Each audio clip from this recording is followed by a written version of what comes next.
ओम श्री परमात्मने नमः। हरे कृष्णा। पापांकुश एकादशी का व्रत और उसकी कथा।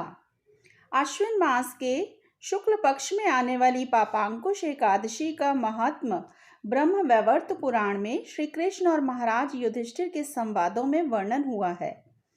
युधिष्ठिर महाराज ने पूछा कि हे मधुसूदन, हे जनार्दन, अश्विन मास के शुक्ल पक्ष में आने वाली एकादशी का क्या नाम है और इसके बारे में आप हमें विस्तार से बतलाइए। तो भगवान श्री कृष्ण ने कहा कि हे नृपश्रेष्ठ, इस एकादशी का नाम पापांकुश है। सब पाप नाशनी एकादशी के महात्म को सुनिए। इस एकादशी को विशेष करके भगवान पद्मनाभ की उपासना करनी चाहिए। इस एकादशी के प्रभाव से व्रत करने वाले की इच्छा की पूर्ति होकर स्वर्गीय सुख तथा मुक्ति मिलती है।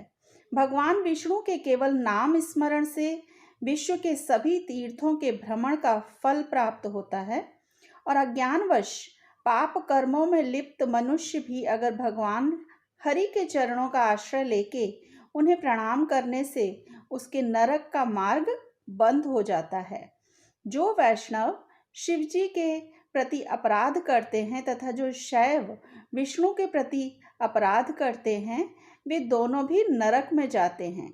अश्वमेध यज्ञ करने का या सैकड़ों राजसु यज्ञ करके प्राप्त होने वाला पुण्य ये पापांकुश एकादशी करने से मिलता है।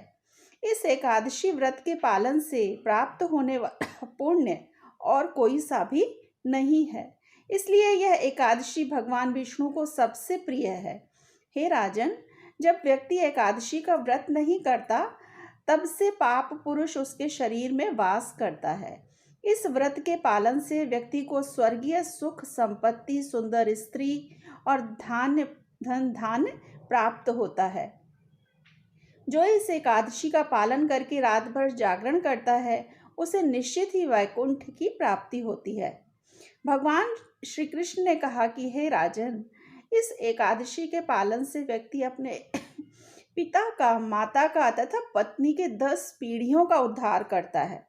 अपने बचपन में, यौवनावस्था में अथवा वृद्धावस्था में जो कोई भी इस व्रत का पालन करता है, उसे भौतिक अस्तित्व से होने वाले दुख भोगने नहीं पड़ते। जो कोई भी इस पापांकुश अथवा पापांकुश व्रत का पालन करता है, वो सभी पापों से मुक्त होकर विष्णु लोक को प्राप्त करता है। इस दिन सोना, तिल, छाता, जूते, पानी, जमीन, भूमि और गाय दान करने से दाता को यम के द्वार नहीं जाना पड़ता। हे नृपश्रेष्ठ, जो मनुष्य दूसरों के लिए यज्ञ करता है, कुएं और सरोवर की खुदाई करता है, भूमि दान देता है अथवा दूसरे पुण्य कर्म करता है, उसे यमलोक जाना नहीं पड़ता। गत जन्मों में के अथवा पूर्व जन्म के पुण्य कर्मों के कारण ही लोग धनी, कुलवान, निरोगी अथवा या आयुष्मान होते हैं। एकादशी व्रत के पालन से प्रत्यक्षतः कृष्ण भक्ति मिलती है तो अप्रत्यक्षतः भौतिक सुख सुविधा मिलती है। ओम श्री परमात्मने नमः। हरे कृष्णा। सर्वे भवन्तु सुखिना, सर्वे सन्तु निरामया, सर्वे भद्राणि पश्यन्तु, माँ कश्चित् दुःख भाग् भवेत्। हरे कृष्णा।